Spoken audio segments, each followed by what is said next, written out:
आपके जो माता पिता हैं वो दिल्ली यूनिवर्सिटी में हिंदी साहित्य के अध्यापक हैं। मुझे व्यक्तिगत रूप से पता है कि सत्य नहीं, पर मैं जानना चाहता हूं आपकी पारिवारिक पृष्ठभूमि के बारे में।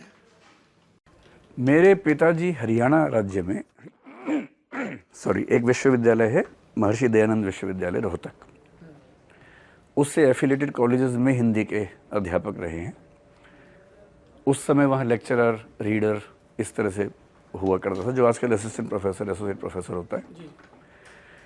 मेरी माँ स्कूल के टीचर थी, पीजीटी रैंक पे, जो स्कूल लेक्चरर, जिसको इंटर कॉलेज के लेक्चरर आप लोग बोलते हैं शायद उत्तर प्रदेश में, तो वो हरियाणा में एक शहर है भिवानी, वहीं वो एक स्कूल में पढ़ाती थी। मैं उसी स्कूल में पढ़ा हूँ। तो हम 3 भाई हैं, तीनों वहीं पढ़ते थे, माँ वहीं पढ़ाती थी, हिंदी ही पढ़ाती थी। अच्छा, तो ये बात सही है कि मेरे पेरेंट्स हिंदी साहित्य से हैं, लेकिन दिल्ली विश्वविद्यालय से उनमें से कोई भी नहीं है, वहाँ से मैं हूँ। तो भिवानी में स्कूलिंग हुई, फिर उसके बाद मैं 12वीं क्लास जब ख़त्म हुई तो फिर दिल्ली आ गया था, और दिल्ली विश्वविद्यालय आने का अकेला पर्पस था कि मुझे पॉलिटिक्स में जाना था। मेरे पिताजी की भी इच्छा यही थी। विकास नेता बनेगा? हाँ, मतलब नेता भी छोटा मोटा नहीं, मतलब उम्मीद तो उनकी बड़ी थी। मुख्यमंत्री बनेगा? और बड़ी थी। उनके मन में ऐसा था। और मैं स्टूडेंट लाइफ में स्कूल में ही पॉलिटिक्स में एक्टिव था काफ़ी। मैं जिस स्कूल में था वहाँ एक संसद हुआ करती थी, तो संसद में हर बार जीतता था, कई बार जीता हूँ इलेक्शंस। ऐसे वोटिंग होती थी? पूरी वोटिंग, प्रॉपर वोटिंग होती थी। उसमें 4 हाउसेस थे, उसमें हर एक हाउस से करीब 30-35 लोग होते थे जो चुने जाते थे। फिर उन 150 के करीब लोगों की एक समर्थ बाल संसद हुआ करती थी। विद्या भारती का स्कूल था, आरएसएस की बैकग्राउंड से, आप भी तो ऐसे स्कूल से पढ़े ही हैं जी। तो समर्थ बाल संसद नाम से एक पार्लियामेंट्री डेमोक्रेसी सिखाने का मंच था। तो चारों हाउसेस से करीब 30-40 लोग उसमें हुआ करते थे, 150 लोग कुल होते थे। फिर उसमें इलेक्शंस होते थे जिसमें 150 लोग वोट डालते थे। तो उसमें मैं हर बार जीता हूँ। 12वीं क्लास में जब था तब मैं उसका प्रेसिडेंट बनने के लिए एलिजिबल था, क्योंकि 12वीं क्लास के बच्चे इलेक्शन लड़ सकते थे। उस साल कुछ वजहों से इलेक्शन कैंसिल हो गया था, वो वजहें बताना ठीक नहीं होगा, लेकिन कैंसिल हो गया था, तो वो इलेक्शन हो नहीं पाया। पर उससे पहले मैं हर साल इलेक्शन जीता था वहाँ पर।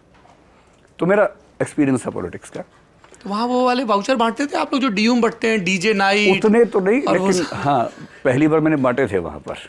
मतलब बहुत छोटे, सिर्फ इतना कि समर्थ बाल संसद को समर्थ बनाएं, मुझे जिताएं, इस तरह के छोटे। नहीं, ये तो प्रचार वाले हो गए। जो डीयू में होता है कि वो डांस पार्टी, रेन पार्टी है, क्या होता है? सोशल्स होते हैं। एक बॉयज हॉस्टल डीयू का, जैसे फॉर हिंदू का बॉयज हॉस्टल होगा, और आईपी कॉलेज का गर्ल्स हॉस्टल के बीच में सोशल होता है, जैसे मोहब्बतें में दिखाया गया था।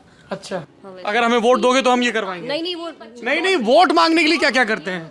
वोट पाने के लिए वाटर पार्क लेके जाते हैं, बाहर ट्रिप कराते हैं, क्योंकि मेरे जब कॉलेज में हुआ था। हाँ, पंजाब में क्या होता है? गोवा ट्रिप।